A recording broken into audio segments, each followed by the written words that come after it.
Right now, they want to welcome to the program the author of the new book, Girl Hunter, Revolutionizing the Way We Eat, One Hunt at a Time. Georgia Pellegrini is with us. Georgia, thank you so much for coming on the program tonight. Hi, thanks for having me. You bet. This is a very cool book and certainly a timely book as well. We just got back from the NRA annual meeting. I can tell you the number of women who are hunting, the number of women who are shooting is taking off, and I don't see any signs of it subsiding anytime soon. That's a good thing. Absolutely. So now I'm guessing that you got involved. You started on the food prep side as opposed to the taking of the food side, right? Yes, that's right. I actually didn't grow up hunting the way most people have who hunt. I actually grew up living on the same land that my great-grandfather lived on, and I did grow up fishing and foraging. But I actually didn't start hunting until I became a chef, and I realized that I wanted to have a more hands-on approach to sourcing my ingredients. Listen. I think that's an awesome idea. I'm curious, how common an attitude is that in the culinary world? I don't think it's common, but I do think it's growing, which is a good thing. I think as people are more and more conscious and thoughtful about where our food's coming from, and you see the way animals are treated in our industrial food system, you really see chefs and even regular people wanting to sort of be honest about what's happening before it gets to their plate. And I think it's a great thing for the hunting community that when you connect food with hunting, I think it suddenly becomes much more accessible to people who maybe didn't grow up hunting. I think you're right. I mean, I know that we've seen in the past couple of years the idea of urban hunting has taken off. I've seen some stories in the New York Times, I believe out in San Francisco as well. City dwellers who get together. They've got their hunting groups. They'll find land where they can go hunting, and they'll bring their food back to San Francisco or to Austin, Texas, or even Washington D.C. And they'll actually prepare the game that they've harvested right there in the big city. It's true, and I think it shows sort of this growing sense and this growing desire to be more hands-on, to experience things more viscerally, and like I always say, to pay the full price of the meal. And I think it's a good thing that you have hipsters and city dwellers suddenly embracing hunting and embracing being more hands-on, because I think everybody wins as a result, and suddenly hunting doesn't get a bad stereotype among people who maybe didn't grow up doing it. No, absolutely. Again, I mean, everything from, knowing the food that's on your plate to, frankly, in a challenging economy for a lot of folks, being able to go out and hunt to supplement what's in your pantry or in your freezer. Look, I think it's a good thing for Americans to explore this. Yeah, and that's also a great satisfaction, I think, in rolling up your sleeves and doing something yourself versus just having it brought to you. And I think, like you said, the economy is sort of the great equalizer, and people are being forced to sort of think in the new ways that maybe it's not just about the grocery store, maybe it's about their backyard. And I think that's a wonderful thing because it's forcing us to go back a little bit, back to our original human instincts and the fact that we were all once hunter-gatherers, or just the way that, to do things the way that grandma used to. I think it's a good thing for humans because I think our best potential is when we're more in touch with nature and more in touch with where we've come from. I think you're absolutely right. And I got to say, I love the book itself. I mean, you blend stories. This is something that people who've never hunted before, I think, can get a lot out of. But you've got recipes in here. I'm looking at a recipe for curried pigeon right now. That's a good one. It sounds actually like a good recipe. So what exactly is the book Girl Hunter all about? It's basically my journey of discovery as a chef, as somebody who didn't grow up hunting but found it later in life. It's my journey over field and stream in search of the main course, and the people that I meet along the way, all of them were my teachers in a sense, but then I also was able to be their teacher in the sense that I was able to teach them how to cook well and cook some of the game that we caught well. And, I think it was sort of a give and take, and the journey was hard at certain parts, which people always are interested by, and also, it's all about the food for me. I always look at it through the lens of food, and so at the end of every chapter are recipes that tie into the chapter. There's actually about 100 recipes in the book, and also in the back, there's a whole section on what I think is some of the most important when it comes to game, which is aging, brining and marinating, and most people skip that step. But with game, you really have to do it, and that's sort of why it gets a bad rap sometimes. People don't do it. Absolutely. You write in here, you've got a chapter, NASCAR hog hunting, which I thought was interesting because you write in this book, you say that, the gun is a tool, useful and efficient when used properly, but it's also a bit of a cop-out. It is a modern luxury. It's how we manage not to expend more calories hunting our food than we get from eating it.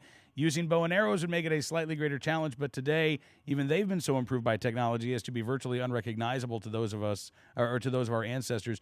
But what about hunting in its most primitive form? So how did you go hunting hogs there, I Georgia? just used a very large Rambo-style knife, and there wasn't much else between me and a 300-pound, really angry wild boar. And that was a very intense moment for me. I think I decided then that I wanted to really experience what it was like to taste your food in a very visceral way. And it was very intense. But I think it was an important experience to have because, like I said, you can create a lot of distance and separation when you have a gun or when you have a bow and arrow.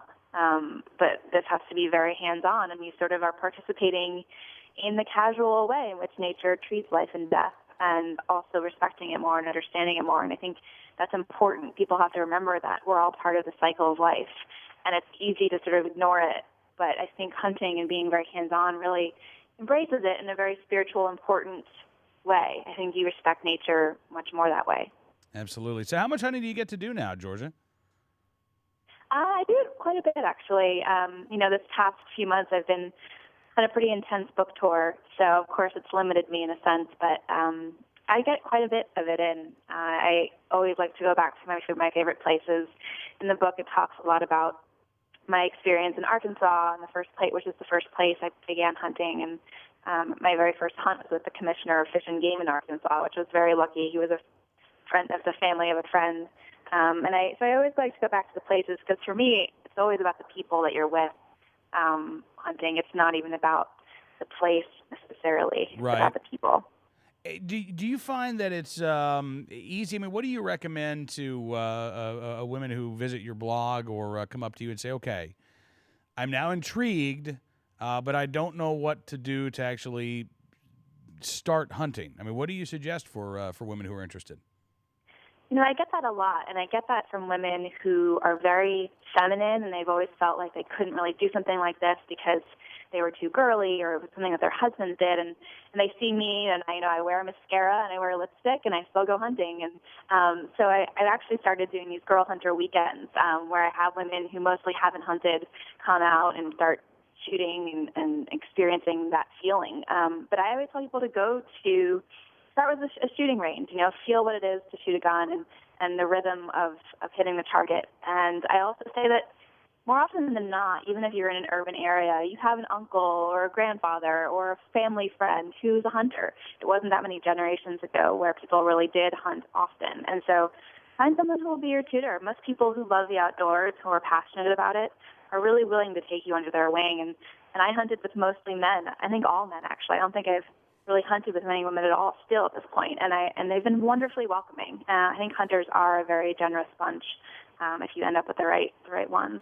That's awesome. So how has the foodie world responded to Girl Hunter at this point, Georgia? I have to say they've been quite warm to it, and I think you have occasional people who have a hard time with the notion of sort of facing your food in such an honest way, and it makes them angry. But overall, people have really gotten it. I'm really surprised that attitude exists, in the world of chefs. I mean, that's like saying you don't want to know how paint is made if you're a painter, or you don't want to know how guns are made if you're a shooter. If you can't get over the fact that pork chop was once a pig, I can't imagine you're going to be really in touch with the food that you're creating. And you're not. And I think, I think people just don't want to know. And that's not just chefs. It's regular people who are eating the pork chop. Right. They just don't want to know, and it makes them, that sometimes I think it forces them to think about, face their own mortality perhaps, or face that they're part of a cycle of life and that it's an important role that they have, but they don't really want to deal with it. And I think the food tastes so much better when you've had to work hard for it and really participate in it, and it's a very memorable experience that way. Do you think we're going to be seeing more wild game? I guess take off in the foodie world. I think so. I think it's growing in popularity, especially as we learn how to cook it properly. It's very, very different than just cooking a steak. But I think that this country has a different, more nervous relationship with it than, for example, Britain does. In Britain, you can go to a market and you can buy a woodcock, and it'll tell you which woods it came from. And unfortunately, you can't do that here. Our government laws are a little more strict. So I hope that we find a way to sort of do it in a way that's balanced, that's sustainable, but that opens up our culinary palates to a whole host of flavors that we're just missing out on. I mean, we're just eating the same chicken breasts and the same steaks that have been fed the same corn in these factories over and over, and we don't get to experience the amazing flavor of a wild hog or a pheasant. Like I say, each meat is taste different depending on what it was eating. Right. And so each one is a new culinary adventure, unlike the last. Absolutely. It's not predictable, and that's the fun of it. Absolutely. I'm looking here at the recipe for pan-seared deer liver. Oh. And I got to say, I'm not really a liver guy, but this sounds really good. Yeah, and that was sort of the fun of it is, I went hunting, like I said, with the commissioner of Fish and Game, and, he'd been hunting for 50 years or so, and he had never eaten the heart of the deer. Balsamic, and I made it for him, and he loved it. Balsamic But, deer I was heart. able to give back. All right, so what does, I've never eaten a heart either, Georgia, what does balsamic deer heart taste like? Oh, it's great. The texture is different than just, the more fleshy part. But, when you marinate something, it tenderizes it a bit. It's a little bit chewy, but it's got a really wonderful dense texture, and it's still got that good venison flavor that everyone loves. Well, listen, I think the book is awesome, and I would really encourage. By the way, you don't have to be female to buy it and read it, right? Absolutely not. Some of the people who've loved it the most have been men, and of course, then they always gift it to their wives or their daughters to encourage them, which is great too. Absolutely. Well, Girl Hunter: Revolutionizing the Way We Eat One Hunt at a Time is out in bookstores near you. Are you still on the book tour? Are you going to be making any appearances soon? I am. Well, I just finished Jimmy Kimmel, which was fun. We cooked wild boar meatballs. Nice. And I'll be, making all kinds of appearances. I'm going to be doing more Girl Hunter weekends. So people can sort of tune into my website, which is just georgiapellegrini.com, and that's where I post my latest activities. All right. Well, listen, Georgia, I really appreciate you coming on the program tonight, and love to have you back at some point. Thanks again for your time. Thanks so much for having me. You bet. Georgia Pellegrini joining us, the author of Girl Hunter: Revolutionizing the Way We Eat One Hunt at a Time.